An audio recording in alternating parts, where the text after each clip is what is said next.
കുറേ ദിവസമായി ഞാൻ റിയാക്ഷൻ വീഡിയോസൊക്കെ ചെയ്തിട്ട് കുറേ റിയാക്ഷൻ വീഡിയോസും കുറേ സംഭവ വികാസങ്ങൾ ഇവിടെ നടക്കുന്നു, നമ്മൾ കാണുന്നു, കേൾക്കുന്നു. പക്ഷെ അതിനെക്കുറിച്ചൊന്നും ഞാൻ സംസാരിക്കുന്നില്ല. ചില കാര്യങ്ങൾ അപ്പോൾ ഞാനെന്താ അറിയോ, ഞാനിങ്ങനെ ഓരോ വിഷയങ്ങളെടുത്ത് സംസാരിക്കുമ്പോൾ ഞാൻ സ്വയം ഡിപ്രസ്ഡ് ആവുകയാണ്. കാരണം ഇതിനൊരു സൊല്യൂഷൻ കാണാൻ പറ്റുന്നില്ലല്ലോ. അതിന് ഇങ്ങനത്തെ ഒരു സംഭവം ഇനി ഉണ്ടാവാതിരിക്കാൻ വേണ്ടിയിട്ടുള്ളൊരു സിസ്റ്റം ഇവിടെ ഇല്ലേ, അങ്ങനെ വല്ലാതെ അങ്ങനെ ചിന്തിച്ച് പോകുമ്പോൾ നമുക്ക് സത്യം പറഞ്ഞാൽ റോട്ടിൽ കൂടെ ഇറങ്ങി നടക്കാൻ തന്നെ ഭയമായി തുടങ്ങി. കാരണം നമ്മളിത് കാണുന്നു, കേൾക്കുന്നു. അപ്പോൾ എല്ലാം എന്ത് കേൾക്കുമ്പോഴും നമ്മൾ ഇത്തരത്തിൽ അന്ന് ആ വ്യക്തിക്ക് അങ്ങനെയാണല്ലോ, എന്നിട്ട് ആൾക്കൊരു സൊല്യൂഷൻ കിട്ടിയില്ലോ, എന്നിട്ട് ആൾക്കൊരു അങ്ങനെയാണല്ലോ അങ്ങനെ സംഭവിച്ചു പോയത്, ആൾക്ക് എന്നിട്ട് അതിനൊരു പ്രൊട്ടക്ഷൻ കിട്ടിയില്ലോ, അങ്ങനെയൊക്കെ കുറേ കാര്യങ്ങളും ഇങ്ങനെ കുറേ ചിന്തകൾ വരുമ്പോൾ നമ്മൾ തന്നെ സ്വയം ഒരു ഭയം, നമുക്ക് ഈ സമൂഹത്തിൽ ഇറങ്ങി നടക്കാനൊക്കെ ഒരു ഭയം വന്നു തുടങ്ങി. അതുകൊണ്ട് ഞാൻ വിചാരിച്ചു കുറച്ച് ദിവസം മിണ്ടാണ്ടിരിക്കാമെന്ന്. മീൻസ് അത് മാത്രമല്ല, ഞാൻ വർക്കിൻ്റെ പ്രഷർ, വർക്കിന് പോകുന്നു. ഞാൻ പറഞ്ഞിരുന്നു ഞാൻ ജോലിക്ക് പോവുകയാണെന്ന് ലൈവ് ഇട്ടപ്പോൾ ഞാൻ പറഞ്ഞിട്ടുണ്ടായിരുന്നു. ലൈവിലൊന്നും വരാത്തവരൊക്കെ ലൈവ് അല്ലാത്തപ്പം ആ വീഡിയോസ് ഞാൻ പബ്ലിക്കാക്കി ഇട്ടിട്ടുണ്ട്. അപ്പോൾ കണ്ടിട്ടുണ്ടാവുമെന്ന് വിചാരിക്കണം. അങ്ങനെയൊക്കെ അതൊക്കെ കൊണ്ടാണ് ഞാൻ വരാതിരുന്നത്. എന്നിരുന്നാലും ഞാൻ ന്യൂസൊക്കെ കാണുന്നുണ്ടായിരുന്നു. ഈ പറഞ്ഞ പോലെ അന്ന് ആ സംഭവം, അതായത് ഞാൻ ഈ അടുത്തല്ല കുറച്ച് മുന്നേ കണ്ടതിലും ഏറ്റവും വേദനിപ്പിക്കുന്നൊരു കാര്യം, എന്നാൽ അതൊരു റിയാലിറ്റിയാണ്, ഒരുപാട് പേര് അനുഭവിക്കുന്നതുമായൊരു മാറ്ററാണ് ഞാൻ പറയാൻ പോകുന്നത്. അതായത് സ്വന്തം വീട്ടിൽ പ്രൊട്ടക്ഷന് വേണ്ടി ചെന്ന് നിൽക്കുകയും അവസാനം അവിടെ നിന്ന് സ്വന്തം മക്കളുമായിട്ട് പോയിട്ട് ജീവൻ അവസാനിപ്പിക്കേണ്ടി വന്നൊരു ട്രെയിനിൻ്റെ മുന്നിൽ ജീവൻ അവസാനിപ്പിച്ച ഒരു വാർത്ത നമ്മൾ കേട്ടിട്ടുണ്ടായിരുന്നു. 2 പെൺമക്കളെയും കൂട്ടിയിട്ടൊരു സ്ത്രീ. അപ്പോൾ എന്നെ വളരെയധികം വേദനിപ്പിച്ചു. കാരണം ഞാൻ പറയാറുണ്ടല്ലോ, ഞാൻ കേൾക്കാറുണ്ട്, ഒരുപാട് പേരെ സങ്കടങ്ങൾ കേൾക്കാറുണ്ട്, അറിയാൻ ശ്രമിക്കാറുണ്ട്.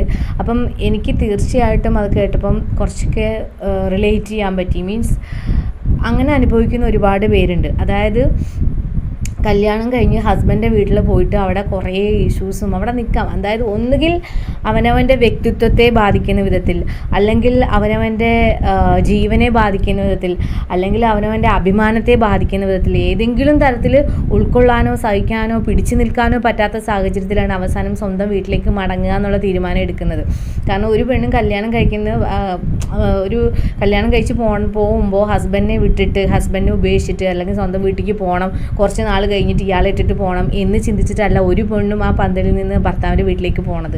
അവിടെ ചെന്ന് ഈ തീരുമാനം, സ്വന്തം വീട്ടിലേക്ക് പോവുക എന്നുള്ള തീരുമാനം എടുക്കുന്നതിന് മുന്നേ ഒരു 1000-ൽ കൂടുതൽ തവണ അവൾ ചിന്തിച്ചിട്ടുണ്ടാവും, ഇനി അങ്ങോട്ട് എങ്ങനെയെന്ന്. അവസാനം അത്രയും ഒരു പോയിന്റിലായിരിക്കും അവൾ തീരുമാനിക്കുന്നത്, ശരി സ്വന്തം വീട്ടിലേക്ക് പോകാം. അങ്ങനെ സ്വന്തം വീട്ടിലേക്ക് പോയി കഴിയുമ്പോൾ ഇതുവരെ ഭർത്താവിൻ്റെ വീട്ടിൽ അനുഭവിച്ചതിൻ്റെ ഇരട്ടി അനുഭവിക്കുന്നവരുണ്ട്. മീൻസ് അവിടെയും ഉൾക്കൊള്ളാൻ പറ്റാത്ത, അതായത് ഭർത്താവിൻ്റെ വീട്ടിൽ അങ്ങനെ ആയിരുന്നില്ലേ, അവിടെ പിടിച്ചു നിൽക്കാത്തതിൻ്റെയാണ്, അഹങ്കാരത്തിൻ്റെയാണ്, അങ്ങനെ കുറേ ഭാഷകൾ വരുന്നു. ചിലർക്ക് പൈസയാണ് മുഖ്യം, ഈ പറഞ്ഞ പോലെ പൈസ മുഖ്യം.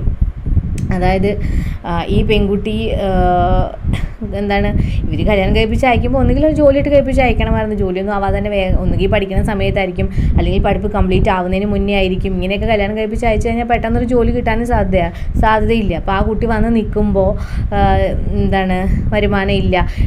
എന്നും കഴിക്കുന്ന ഭക്ഷണത്തിൻ്റെ ഒരു പങ്ക് അവൾക്കും കൊടുത്താൽ മതി, എന്നാലും അതൊരു അസ്വസ്ഥമായി മാറും. പൈസയുടെ കാര്യത്തിൽ ബുദ്ധിമുട്ടുണ്ടാവും. ചിലർക്ക് ആത്മാഭിമാനം എന്ന് പറഞ്ഞത് ഇത് ഭയങ്കര സംഭവമാണ്. മകൾ വീട്ടിൽ വന്ന് നിൽക്കുന്നു, അത് നാട്ടുകാർ എന്ത് പറയും, നാട്ടുകാർ അങ്ങനെ പറയും, അങ്ങനെ കുറേ തോട്ടുള്ളവരുണ്ട്.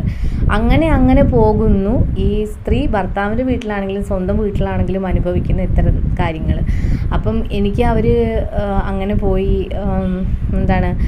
എനിക്ക് വെച്ചാൽ അവർക്കൊരു മെൻ്റൽ സപ്പോർട്ട് ഞാൻ ചിലപ്പോൾ ചിന്തിച്ചു അവർക്കൊരു മെൻ്റൽ സപ്പോർട്ട് കൊടുക്കാൻ ആരും ഉണ്ടായിരുന്നില്ലെന്ന്. പക്ഷേ പിന്നെ കുറേ വാർത്തകൾ, വോയിസുകളൊക്കെ കേട്ടപ്പോൾ തോന്നി, എന്താ പറയുക, അവർ അത്രയും ജീവിക്കാൻ ശ്രമിച്ചു, അത്രയധികം മുന്നോട്ട് പോവാൻ, അതായത് മുന്നോട്ട് നടക്കാൻ. നമ്മൾ പറയും വിദ്യാഭ്യാസം ഉണ്ടെങ്കിൽ, അവർക്ക് വിദ്യാഭ്യാസം ഉണ്ടായിരുന്നു, അവർ ജോലിക്ക് വേണ്ടി ശ്രമിച്ചു, അവിടെ ജോലിക്ക് പോയെടുത്ത് പരാജയപ്പെട്ടു, എല്ലാം അവർക്ക് ഒരുപാട് നെഗറ്റീവ്സ്. അവസാനം അത്രയും ആത്മാഭിമാനത്തിൽ അത്രയും അവരുടെ ഈഗോയെ അത്രയും ടച്ച് ചെയ്യുന്ന എന്തോ ഒരു സംഭവം അവിടെ നടന്നിരിക്കാം എന്ന് ഞാൻ ചിന്തിക്കുന്നു. കാരണം ആ വാർത്തയ്ക്ക് വേണ്ടിയിട്ട് മയക്കം പിടിച്ചിട്ട് സ്വന്തം മകളും പേരക്കുട്ടികളും സ്വന്തമായ ജീവൻ ഒടുക്കി. അതായത് താൻ ജീവിച്ചിരിക്കുമ്പോൾ, താനും ഭാര്യയും ജീവിച്ചിരിക്കുമ്പോൾ, അതേപോലെ ആ മരിച്ച സ്ത്രീയുടെ സഹോദരങ്ങൾ ജീവിച്ചിരിക്കുമ്പോൾ സംരക്ഷിക്കപ്പെടാതെ പോയ അവരെക്കുറിച്ച് ഓർത്ത് ദുഃഖിച്ചിരിക്കുന്ന ഒരു പിതാവിനെ നമ്മൾ കണ്ടില്ല. വാർത്താ ചാനൽ മൈക്കുമായിട്ട് ചെന്നപ്പോൾ ചിരിച്ചുകൊണ്ട് സംസാരിക്കുന്ന, അതേപോലെ പിന്നിൽ നിന്ന് വാണിംഗ് കൊടുക്കുന്ന ഒരമ്മ, അതായത് കൂടുതൽ സംസാരിച്ച് ഇനി വഷളാക്കണ്ട എന്നുള്ള രീതിയിൽ വാണിംഗ് കൊടുക്കുന്ന ഒരമ്മ, ഒരിക്കലും തങ്ങളുടെ ഭാഗത്തും അവളെ എന്തൊക്കെ തന്നെ കാരണങ്ങളുണ്ടെങ്കിലും എന്തൊക്കെ തന്നെ ആണെങ്കിലും തങ്ങളുടെ ഭാഗത്ത് തെറ്റുണ്ട്, അവളെ ചേർത്ത് പിടിക്കാൻ പറ്റിയില്ല, അവൾക്ക് അങ്ങനെ ഒരു തോട്ട് വന്നതിൽ നിരാശ തോന്നുന്നൊരു മുഖം അവരുടെ ഫേസിൽ കണ്ടില്ല. അപ്പം എനിക്കതൊക്കെ കൂടെ കണ്ടപ്പോൾ ഞാൻ ആ വാർത്ത കണ്ടു. പക്ഷേ എനിക്കത് എങ്ങനെ റിയാക്ട് ചെയ്യണം എന്ന് എനിക്കറിയില്ല, എങ്ങനെ സംസാരിക്കണം എന്നറിയില്ല. ലോകത്താർക്കും അങ്ങനൊരു പിതാവ് ഉണ്ടാവരുത്, അങ്ങനൊരു മാതാവ് ഉണ്ടാവരുതെന്ന് ഞാൻ ചിന്തിച്ചു. സ്വന്തം സുഖങ്ങൾക്ക് വേണ്ടിയിട്ട്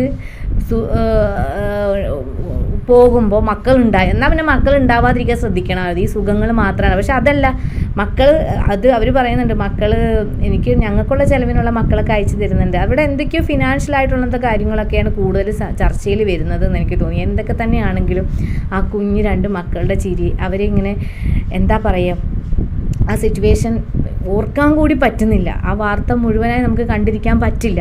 അപ്പോൾ അതിനെ എങ്ങനെ റിയാക്ട് ചെയ്യണമെന്ന് എനിക്ക് ഒന്ന് മാത്രമേ പറയാനുള്ളൂ.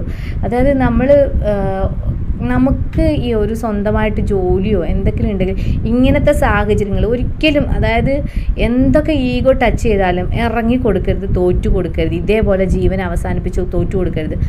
അയാൾക്കിപ്പോൾ എന്താ ഉണ്ടായി, ഇപ്പോൾ എന്തെങ്കിലും സാഹചര്യത്തിൽ എന്താ ഉണ്ടായെന്ന് നമുക്കറിയില്ല. എന്ത് തന്നെയാണെങ്കിലും അയാളല്ലേ അവിടെ വിജയിച്ച് നിൽക്കുന്നത്. തോറ്റുപോയത്, ആ നഷ്ടപ്പെട്ടത് അവർക്ക് 3 പേർക്ക് മാത്രം പരസ്പരം നഷ്ടപ്പെട്ടു. എനിക്ക് അങ്ങനെയാണ് തോന്നിയത്. ഒരിക്കലും നമ്മൾ സ്വന്തം വീട്ടിലേക്ക് പോയി നിന്നാലും നമ്മൾ എത്രയൊക്കെ കുത്തി പറഞ്ഞാലും എന്തൊക്കെ വേദനിപ്പിച്ചാലും അത് മനസ്സിൽ വെക്കുക. എങ്ങനെയെങ്കിലും രക്ഷപ്പെടാൻ നോക്കി, ഏതെങ്കിലും ഒരു അവസരത്തിൽ രക്ഷപ്പെടാൻ നോക്കിയിട്ട് എങ്ങനെയെങ്കിലും ഒരു വരുമാന മാർഗം കണ്ടെത്തിയിട്ട് സേഫായിട്ട് മാറുക. പക്ഷേ എത്രയൊക്കെ ഈഗോ ടച്ച് ചെയ്താലും തൊലിക്കട്ടി വിട്ട് കളയരുത്. എത്ര സ്ട്രോങ് ആയിട്ട് നിന്നാലും എന്താ പറയുക, എനിക്കറിയില്ല സാഹചര്യം.